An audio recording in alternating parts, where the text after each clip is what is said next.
বাংলাদেশের বন্ধু রাষ্ট্র নামে খ্যাত ভারত বাংলাদেশের ট্রান্সশিপমেন্ট সুবিধা বাতিল করলো। আসুন জেনে নেই ট্রান্সশিপমেন্ট সুবিধা আসলে কি।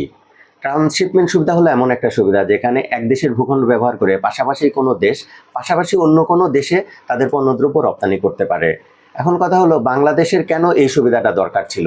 বাংলাদেশের এই সুবিধা দরকার ছিল কারণ বাংলাদেশে সরাসরি স্থলপথে ভুটান বা নেপালে যাওয়ার ব্যবস্থা নেই। সেই কারণে বাংলাদেশকে ব্যবহার করতে হতো ভারতের ভূখণ্ড।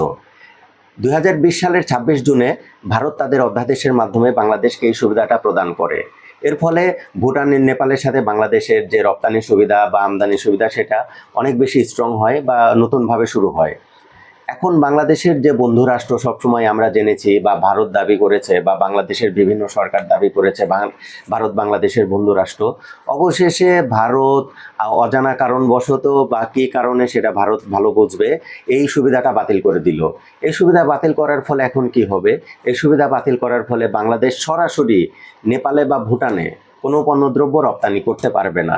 এমনকি নেপাল বা ভুটান ভারতের ভূখণ্ড ব্যবহার করে বাংলাদেশে স্থলপথে তাদের পণ্যদ্রব্য বাংলাদেশে রপ্তানি করতে পারবে না বা বাংলাদেশ আমদানি করতে পারবে না।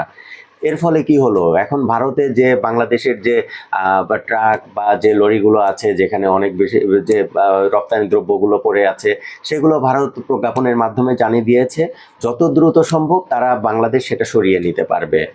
এখন ট্রান্সশিপমেন্ট সুবিধার পুরোপুরি অর্থটা কি সেটাও আমরা একটু সংক্ষেপে জেনে নিই।